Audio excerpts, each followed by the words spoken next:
أعوذ بالله من الشيطان الرجيم بسم الله الرحمن الرحيم السلام عليكم ورحمة الله وبركاته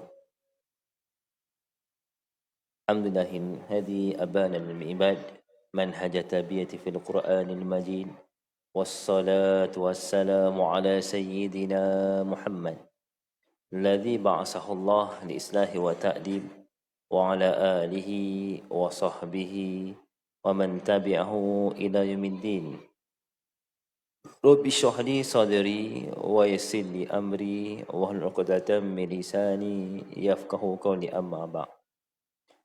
Jadi alhamdulillah jutaan kesyukuran kita panjatkan kepada Allah Subhanahu wa taala kerana dengan izinnya kita dapat bersama-sama berkumpul pada malam yang mulia ini.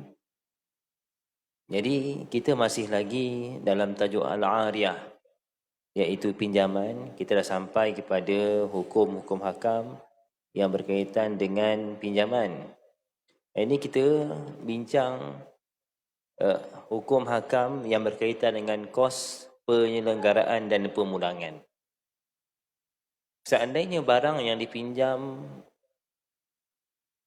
memerlukan kos untuk diselenggara, macam rumah, kita pinjam rumah orang, rumah tu perlu diselenggarakan, perlu diselenggarakan. Ada benda-benda yang satu ketika kena ganti. Contoh macam lampu kena ganti, kan? Atap bocor kena ganti. Jadi rumah, secara adatnya bila rumah tu kita duduk rumah mesti ada kos-kos yang perlu diselenggarakan. Ataupun kereta, bila kita guna kereta, tayar kereta akan haus, kita kena ganti. Minyak hitam kena tukar. Minyak hitam kena tukar. Pakai lama sikit, minyak brake, minyak gear kena tukar. Jadi kos-kos tersebut siapa yang perlu bayar? Adakah kos tersebut perlu dibayar oleh orang yang meminjam atau tuan punya barang? Jadi dalam kitab fiqh haji, apa kata? Jika barang pinjaman melibat kos tertentu, seperti haiwan yang memerlukan makanan. Ini dululah biasa orang pinjam binatang, kuda sebagainya. Atau rumah yang memerlukan penyelenggaraan, kesemua pembelanjaan ini adalah tanggungjawab pemilik. Siapa yang bertanggungjawab? Pemilik barang yang bertanggungjawab.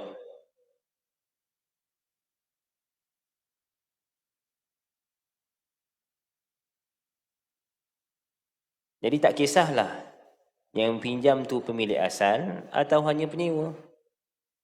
Orang yang sewa yang bagi pinjam atau pemilik asal yang bagi pinjam.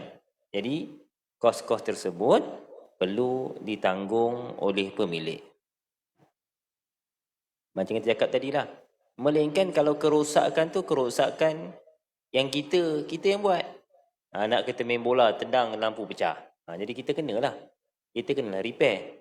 Sebab kerosakan itu kita yang buat.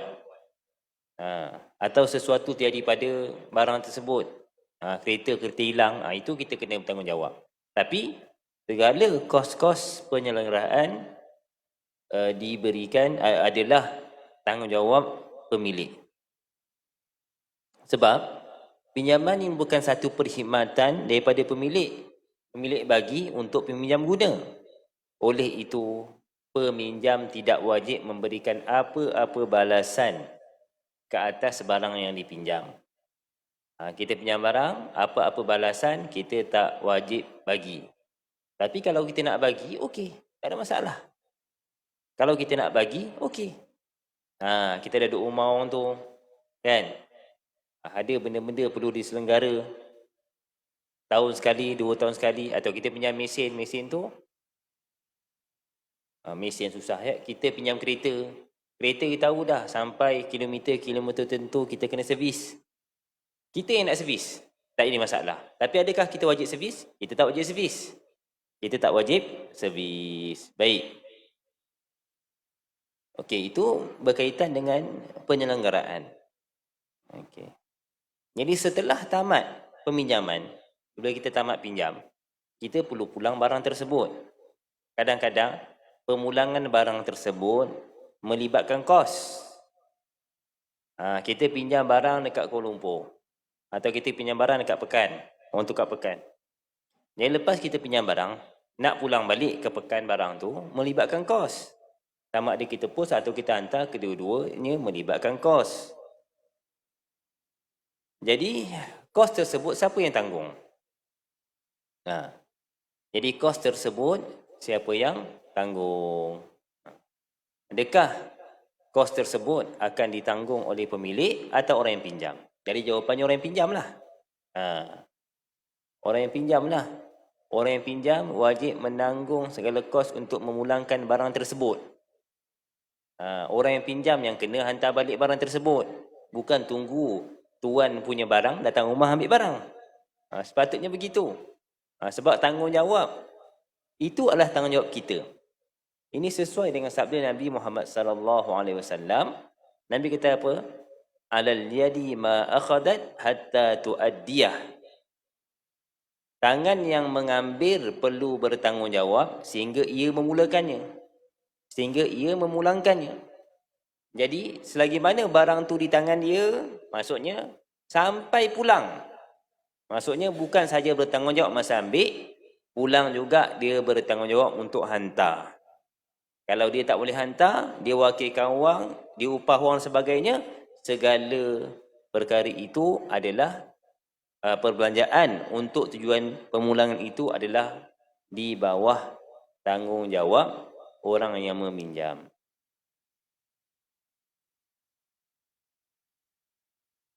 Jadi tengoklah dia pinjam dengan siapa. Dia pinjam dengan pemilik asal ke? Dia pinjam dengan penyewa ke? Kita dah bagi tahu dah sebelum ni. Barang yang disewa boleh dipinjamkan, tak ada masalah. Barang yang disewa kita boleh pinjamkan pada orang lain. Sebab manfaat barang tersebut milik kita. Jadi kalau barang tu dipinjam dengan penyewa, dia kena pulang pada penyewa lah. Bukan pulang pada pemilik asal. Dia kena pulang pada penyewa selagi mana barang tersebut masih dalam akad sewa orang tersebut. Sebab selagi mana akad sewa tersebut berjalan, pemilikan manfaat barang tersebut adalah milik orang yang menyewa. Baik. Isu seterusnya tuan-tuan dan puan-puan. Penarikan atau pemulangan semula pinjaman. Kita dah bagi pinjam dalam satu tempoh tertentu. Bagi pinjam 2 tahun. Boleh tak tiba-tiba saya sebagai pemilik, saya nak ambil balik barang yang saya pinjam? Sedangkan saya cakap dengan dia dah, saya nak bagi pinjam selama 2 tahun. Ataupun boleh tak dia sebagai peminjam pulangkan balik barang saya sebelum tempohnya?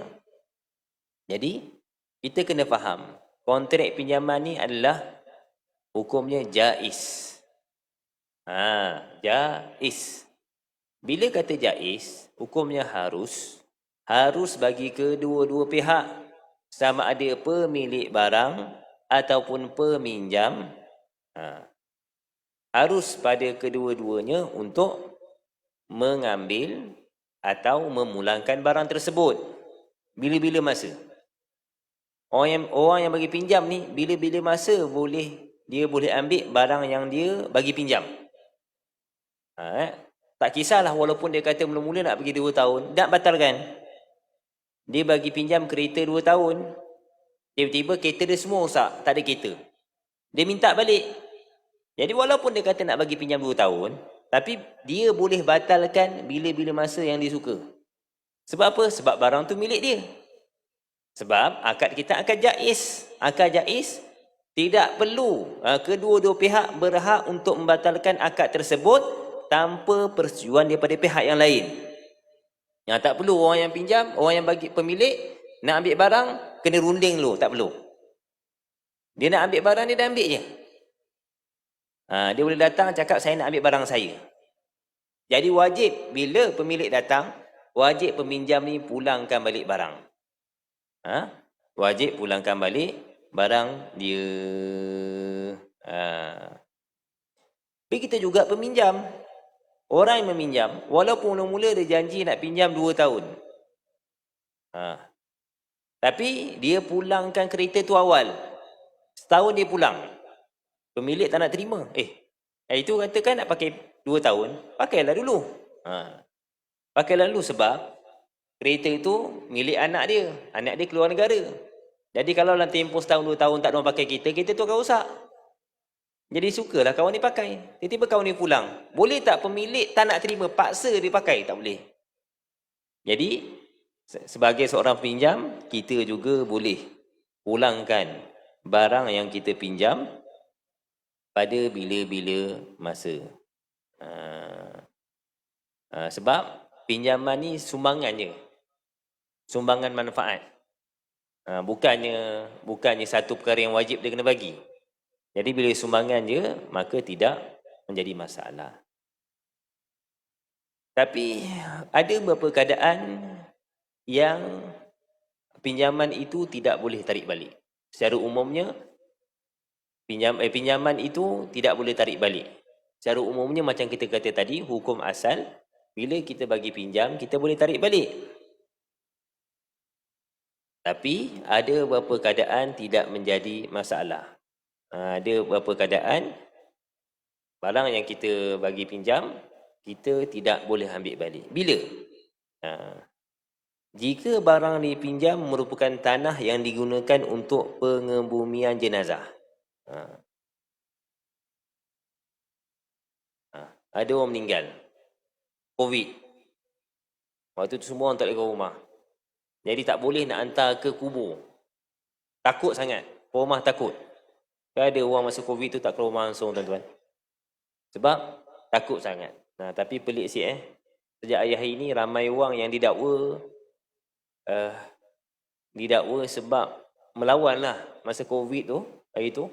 Ramai yang dibebaskan Ramai yang gagal pertuduhan mereka. Wallahualam sebab apa. Tapi katalah ada orang dia takut masa COVID, takut. Dia dengan jiran takut. Tiba-tiba ada keluarga dia meninggal. Rumah dia cukup-cukup je. Rumah kawan dia tu ada tanah. Depan tu, belakang rumah ada tanah sikit. Kan? Ada rumah sebiji banglo, kiri, kanan, depan, belakang ada tanah. Jadi bincang-bincang macam mana ni? Nak ke kubur takut, jumpa orang dan sebagainya. Jadi ambil keputusan, bincang dengan jiran ni. Boleh tak saya nak tanam, saya nak kebumikan ayah saya dekat belakang rumah awak? Jiran dia kata tak apalah, nak buat macam mana? Tak boleh keluar rumah. Jadi mereka pun uruskan jenazah, kebumikan di belakang rumah. Jadi bila kebumikan belakang rumah, 2-3 tahun, COVID berakhir. COVID berakhir. Boleh tak tuan tanah tu, dia kata okey sekarang ni keadaan aman dah. Okey, aku nak tarik balik pinjaman aku. Aku bagi pinjam tanah belakang rumah untuk tanam jenazah tadi. Aku nak tarik balik dan aku nak pindahkan jenazah ni dekat tanah perkuburan yang sesuai lah. Boleh tak tuan-tuan? Hukumnya tak boleh. Sebab apa? Sebab gali kubur.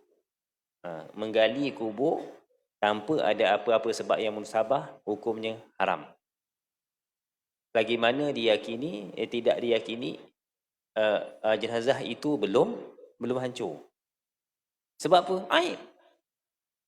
Kita tahu tak apa yang berlaku dalam kubur? Tak tahu. Kita tahu orang tu dalam kalangan orang yang Allah SWT selamatkan, atau dalam kalangan Allah SWT yang Allah SWT azab dia. Tak tahu mana satu Allah letak. Golongan yang dapat rahmat ke golongan dapat azab? Kalaulah dia diazab dengan tubuh badan yang membusuk, kita gali balik, maka kita telah membuka aib jenazah. Jadi membuka aib jenazah ni hukumnya haram. Oleh sebab membuka aib jenazah hukumnya haram, jadi haramlah tuan tanah tadi nak minta balik pinjaman tanah terhadap mayat tersebut dalam tempoh masa yang secara adatnya jenazah yang normal akan jadi apa? Akan jadi tulang. Akan hancur daging-dagingnya, tinggal tulang je. Kita tak biasa. Dekat negara Arab biasa gali kubur. Negara Arab biasa gali kubur. Dalam tempoh-tempoh tertentu mereka akan gali semula kubur yang lama dan tanam jenazah yang baru. Jadi kita tak biasa, tak tahu tempohnya berapa. Negara Arab ni kering. Mungkinlah proses perubahan atau proses hancur daging tu cepat. Katalah ambil tempoh biasa berapa tahun? Biasanya 5 tahun baru habis. Biasanya. Tempoh tepat wallahu alam. Jadi dalam tempoh 5 tahun tu haram tuan punya tanah tarik balik pinjaman tanah tersebut. Negara Arab biasa dia ada kubur keluarga tuan-tuan. Kubur dia bukan macam kita. Negara Arab tidak perlukan banyak tanah. Cukup satu kawasan ni kubur keluarga ni. Jadi daripada moyang dia, atuk moyang dia sampai cucu dia semua dikuburkan di situ. Jadi setiap kali jenazah dia ada petak-petak. Dia kubur bertingkat tingkat. 1, 2, 3, 4, 5 kan. Dia bertingkat.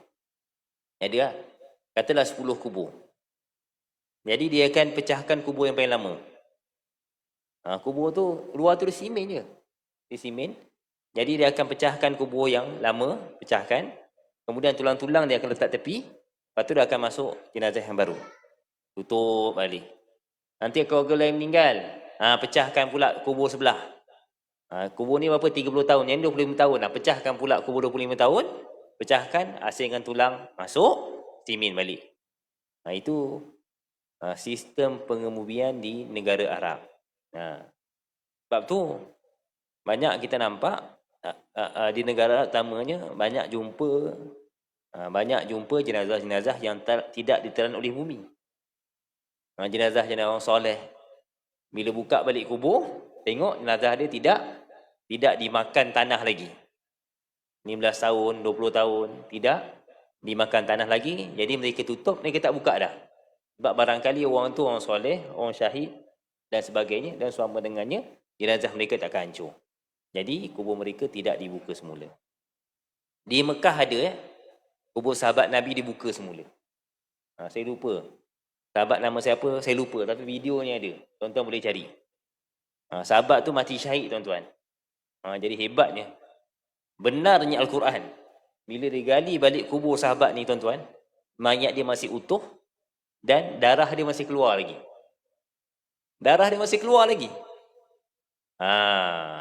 Tubuh dia masih utuh, darah masih keluar. Beruntunglah mereka yang menguruskan jenazah sahabat ni tuan-tuan. Sebab apa? Sebab sahabat ni pernah pegang Nabi. Pertama, dia pernah bersama dengan Nabi, sahabat kemuliaan dia. Yang kedua, dia pernah pegang Nabi tuan-tuan. Dia pernah pegang Nabi. Segala benda yang dipegang oleh Nabi jadi mulia. Segala benda yang dipegang oleh Nabi jadi mulia. Sebab tu sahabat-sahabat Nabi Muhammad SAW bukan orang bukannya suka salam, suka pegang tangan orang yang pegang tangan Nabi. Itu orang hidup. Apa-apa barang yang Nabi pernah pegang. Apa-apa barang yang Nabi pernah pegang. Atau apa-apa barang yang terpisah daripada anggota badan Nabi. Contoh, rambut dan sebagainya, maka sahabat akan muliakan. Sahabat-sahabat akan simpan. Sebab tu kalau kita tengok, ketika mana Nabi Muhammad SAW bertahalul, diriwayatkan bila Nabi potong rambut Nabi tak cecah bumi. Maksudnya apa? Segala rambut Nabi ditadah oleh para sahabat. Ini kisah benar ni. Bukan kisah reka-reka. Tuan-tuan boleh tengok dalam kitab-kitab hadis. Dalam kitab-kitab hadis.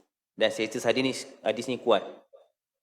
Isu sekarang ni bukannya sebagian tokoh kita tak bagi bertabaruk dengan kesan-kesan dengan Nabi. Tak.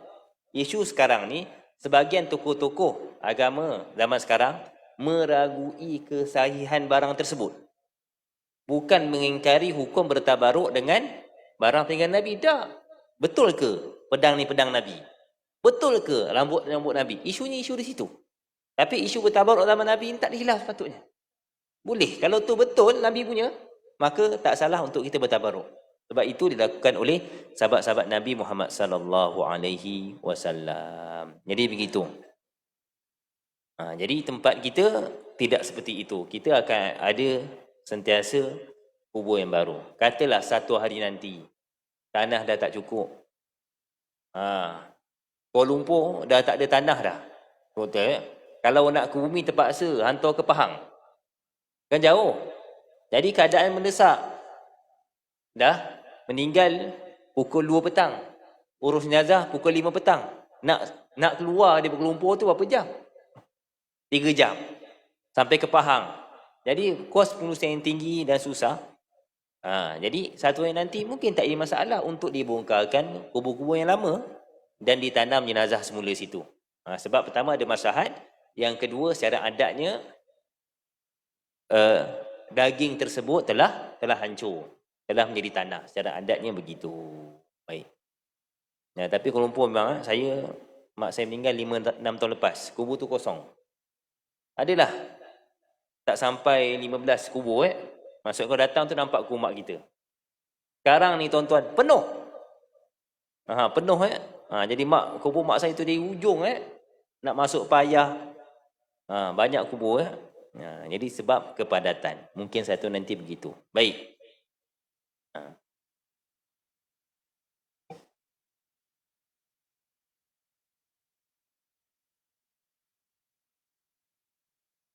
Okey. Pengecualian juga diberikan kepada orang yang seandainya pinjaman itu terbalik akan menyukarkan orang yang meminjam.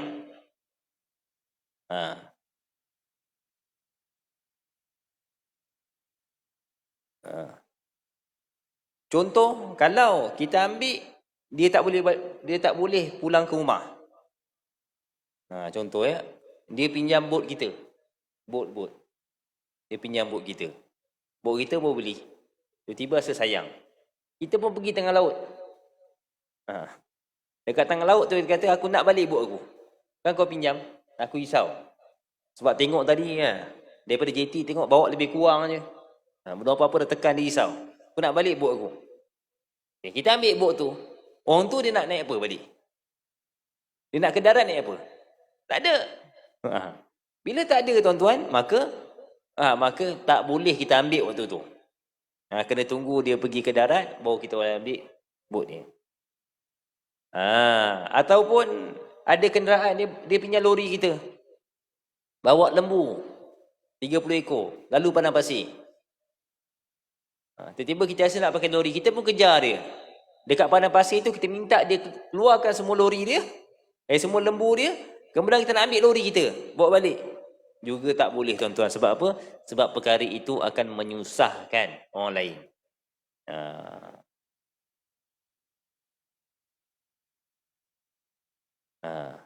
Tapi walaupun peminjam tak boleh paksa untuk ambil, ketika itu tak boleh paksa untuk ambil, tapi bila peminjam dah isytiharkan dia nak balik dan orang yang meminjam tidak boleh memulangkan barang kepada pemiliknya ketika itu, bermula saat itu dia perlu bayar upah ataupun sewa yang semisal dengan barang yang dipinjam.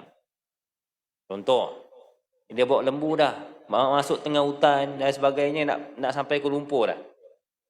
Tiba-tiba sampai Kuala Lumpur, tuan dia nak barang balik.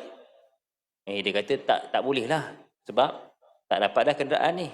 Dia nak kena hantar sikit, nanti patah balik dah. Jadi mulai saat itu, katalah ni 12,5 hari. Sampai 12,5 hari esok, baru dia pulang balik, 24 jam. Jadi dia kena bayar upah. Dia kena bayar sewa 24 jam berapa.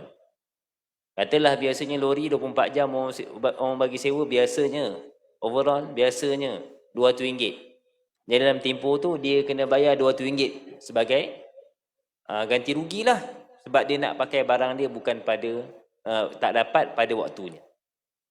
Macam juga bot di laut, tengah tarik pukat, ikan tengah masuk, tiba-tiba berhenti. So balik, mana boleh balik? Jadi mulai saat itu dah sampai katalah pukul 12 tengah hari, balik pukul 6 petang. Biasa 12 jam orang bagi sewa berapa? Orang bagi sewa 1,400. Bagi 2, RM700. Jadi dia kena bayar RM700 pada tuan punya bot. Jadi begitu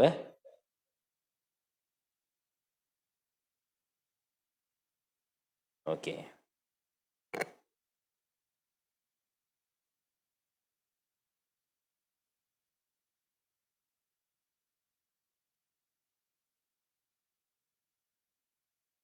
Baik. Macam mana pula isu? Kalau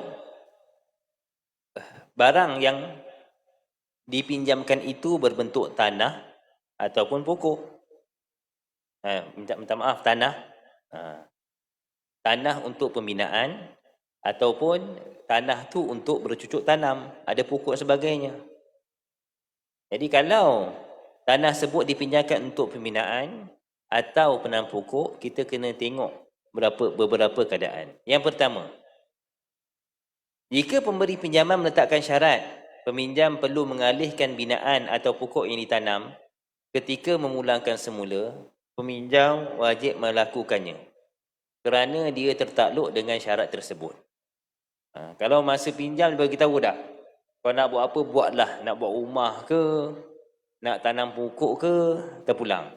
Tapi waktu aku nak, engkau kena alihkan. Kalau ada rumah, alihkan rumah tu. Kalau ada pokok, kena alihkan pokok tu ke tempat lain. Jadi waktu tu peminjam wajib lakukannya. Peminjam wajib alihkan pokok. Kalau ada rumah pondok, wajib alihkan pondok sebut ke tempat lain. Kenapa? Kerana Rasulullah sallallahu alaihi wasallam bersabda, al-muslimuna ala syurutihim. Orang-orang muslim terikat dengan syarat-syarat yang mereka persetujui. Jadi bila kita dah bersetuju, kita kena buatlah. Kalau orang yang pinjam tanah tu enggan, payahlah. Nak alih pokok lah, apalah, aku tak nak alih. Jadi pemilik boleh alihkan. Pemilik boleh alihkan ke tempat lain.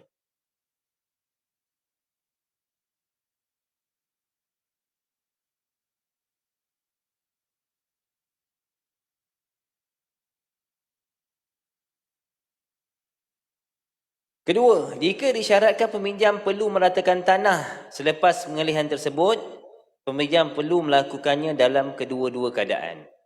Kalau meratakan tanah, maksudnya kembalikan kepada asal lah. Tanah tu sebelum tanam macam mana? Jadi disyaratkan, boleh tanam, boleh buat apa-apa, tapi nanti pulang aku nak macam ni.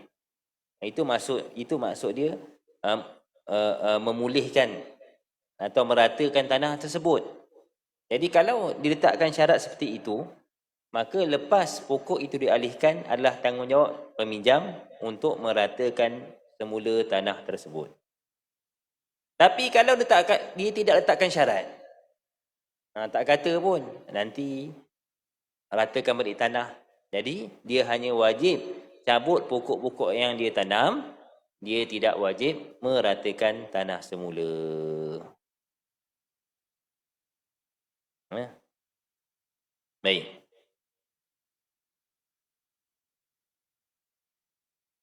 Kalau tuan punya tanah mensyaratkan peminjam mesti alihkan pokok, mesti cabutkan pokok. Nanti aku nak tanahku balik, kau mesti cabut, mesti alihkan pokok kau. Jadi peminjam dia beri pilihan, nak buat boleh, tak buat pun tak boleh. Kalau peminjam baik hati, tak apalah, dialihkanlah. Oh ni dah banyak, tolong aku alihkanlah pokok-pokok ni. Jadi dia alihkan pokok-pokok tersebut. Kalau dengan sukarela, maka orang yang minjam tadi tidak layak menuntut apa-apa daripada pemilik. Kos-kos dan sebagainya tidak boleh dituntut.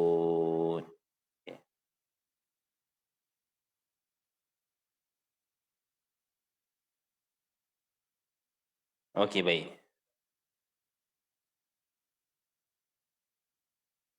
Jika peminjam tak alihkan pokok tersebut, maka dalam keadaan ini, tuan tanah ada 3 pilihan. Pertama, dia boleh kekalkan bangunan atau tanaman yang ada dengan menuntut sewa yang sepadan. Ini kalau kes tidak disyaratkan. Kalau disyaratkan tadi, bila pulang, bila aku minta pulang, kau kena ratakan tanah balik, itu lakan cerita lah tuan-tuan, dia wajib buat. Tapi kalau dia tidak syaratkan, maka si peminjam tak wajib cabut tanah tersebut, tak wajib cabut pokok-pokok tersebut, dan tak wajib alihkan bangunan tersebut. Jadi, kalau tuan punya tanah minta alihkan, tapi peminjam enggan alihkan, apa yang tuan tanah boleh buat, tuan-tuan? Jadi tuan tanah yang pertama, dia boleh kekalkan bangunan tersebut dan tanaman tersebut, boleh. Dengan menuntut sewa yang sepadan. Kadang-kadang dulu-dulu kan orang bagi buat rumah. Dulu tanah besar. Tak ada rumah, buatlah depan tu. Sampailah ada bercucu cicit. Tiba-tiba cicit tuan punya tanah, nak balik tanah tu. Bersilatlah member ni. Aku tak nak pulang balik. Dulu moyang kau tak ada janji pun dengan moyang aku. Boleh tuntut balik tanah ni, soalih. Okay, tak apa, tak ada masalah. Dia pun tak wajib alih. Sebab tidak ada perjanjian sebegitu. Cuma, tuan tanah boleh tuntut sewa yang sepadan. Ijar misil. Tengok, kawasan tu, tanah seperti itu, kawasan seperti itu, biasanya yang harga terbaru ni, harga purata. Biasanya oncah berapa? Kalau oncah setahun 3,000. Jadi, pemilik penyewa peminjam tersebut wajib bayar sewa 3,000 setahun.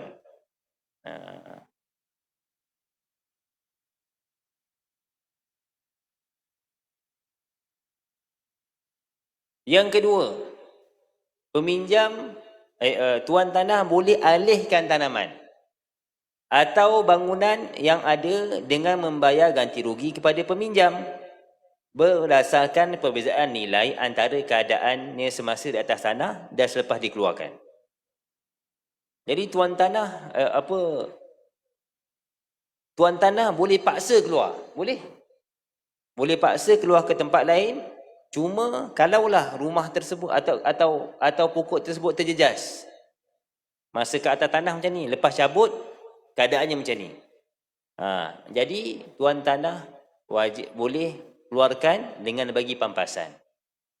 Mungkin inilah yang dijadikan rujukan dalam Undang-Undang Kanun Tanah Negara. Betul tak? Mana-mana pihak yang meminjam lah. Istilah dia menceroboh, betul tak? Menceroboh tanah kerajaan, kan? Kalau kerajaan nak keluarkan, dia boleh minta pampasan. Betul tak? Kita ceroboh tanah kerajaan, buat rumah. Setinggal lah. Tiba-tiba kerajaan nak balik tanah tu. Kerajaan kena tak bayar pampasan? Kerajaan kena bayar pampasan. Undang-undang tanah kita macam tu. Mungkin berdasarkan hukum ni, tuan-tuan. Berdasarkan hukum ni lah. Sebab dia pinjam tanah kita. Dulu tak ada perjanjian. Jadi, bila dia nak keluarkan, kita nak keluarkan dia, kita kena bayar pampasan pada dia. Kena bayar pampasan. Itu Undang-Undang Kanun Tanah Negara. Tanah Negara. Tapi malangnya, orang Melayu ramai dikeluarkan dengan pampasan yang amat sedikit. Saya ingat. Dulu ayah saya duduk tanah Singgan dekat Kuala Lumpur, dikeluarkan dapat 10,000. 5,000, 10,000 macam tu. Itu pun dah habis bergaduh dah. Bangsa lain dapat rumah teres. Dapat rumah teres. Sebab apa? Sebab orang Melayu tak bersatu. Saya ingat lagi. Masa semua dah pakat-pakat, setuju. Kalau tak dapat rumah sebiji, rumah flat jangan keluar. Tiba-tiba ada orang kata, siapa yang tak keluar sebelum tempoh sekian-sekian, dia takkan dapat pampasan. Pakat-pakat keluar, tuan-tuan. Tinggallah 3-4 biji rumah termasuk rumah ayah saya. Dah 3-4 biji rumah nak cakap apa? Kita pun keluar jugalah. Ni sebenarnya yang banyak mengkhianati bangsa Melayu adalah bangsa Melayu. Sebab tu jangan kalut dengan orang. Kita suka tunjuk, orang ni macam ni, ni orang ni macam ni, orang ni macam ni. Kita tunjuk-tunjuk orang, tuan-tuan, kita tak akan boleh ubah orang. Yang kita boleh ubah siapa? Diri kita. Yang kita boleh ubah siapa? Anak-anak kita. Kita terlampau sensitif dengan perancangan-perancangan orang di luar. Sedangkan Allah kata apa?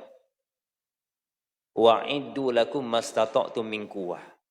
Dan sediakanlah apa yang kamu mampu daripada kekuatan. Maksudnya Allah suruh kita siapkan diri kita. Dia buatlah. Yang penting kita bersedia. Jangan terlampau fikir sangat pasal orang. Ini kadang lambang pun risau. Kenapa masjid lambang macam ni? Padahal bukan sengaja pun design macam tu. Ini ada kaitan dengan Freemason ni. Sejadah nak sembahyang tengok sejadah. Sejadah ni kalau lipat macam ni jadi macam ni tak? Sampai tahap macam tu kita. dimomokkan. Takut sangat dengan lambang. Kita bukan kata kita tak perlu risau. Jadi kerisauan kita bukan berfikir terhadap semata-mata fikir apa yang mereka akan lakukan. Tapi fikir apa yang kita lakukan. Apa persiapan kita untuk menghadapi mereka? Apa persiapan kita menyediakan anak-anak kita? Bangsa kita. Kesedaran kepada bangsa kita. Itu benda yang paling penting. Tapi saya terus nak cakap tuan-tuan. Ni daripada hati. Memang bangsa Melayu biasakan anak Melayu tuan-tuan. Saya ada pengalaman. Ini siapa yang kalau orang terlibat ni dia tengok dia tahulah. Kita nak tuntut satu benda, masa bincang kat belakang semua saya berdiri belakang ustaz. Ustaz cakap je. Kami akan sokong ustaz. Saya pernah kena sekali. Nak tuntut satu benda hak kita lah. Dia datang mesyuarat, kita pun cakap tuan-tuan. Cakap lawan, cakap lawan, cakap lawan. Okey, dia tak setuju.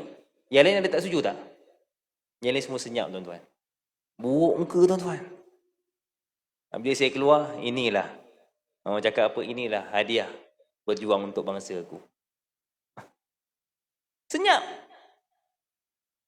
Kat belakang dia yang cakap kita. Tolong, kita kena macam ni. Kita, ni hak kita. Kita kena berjuang. Dah bila orang cakap, okey, dia memang takkan setuju. Yang lain setuju tak? Yang lain ada tak setuju tak? Semua senyap. Setuju. Saya rasa waktu tu pisau ni macam kena cap. Inilah realiti kita. Realiti. Baik, terus. Yang ketiga, dia boleh ambil alih bangunan yang ataupun pokok yang ditanam berdasarkan nilai barangan yang berhak dialihkan. Jadi benda tu perlu persetujuan lah. Kalau dia kata aku pun tak nak alih ke? Dah nak alih sawit tuan-tuan.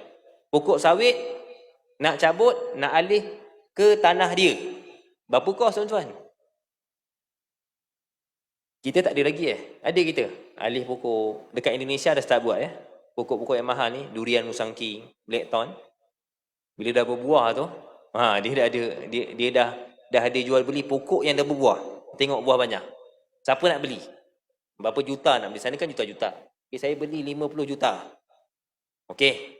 Dia pun korek pokok tu tuan-tuan, alih ke tanah dia.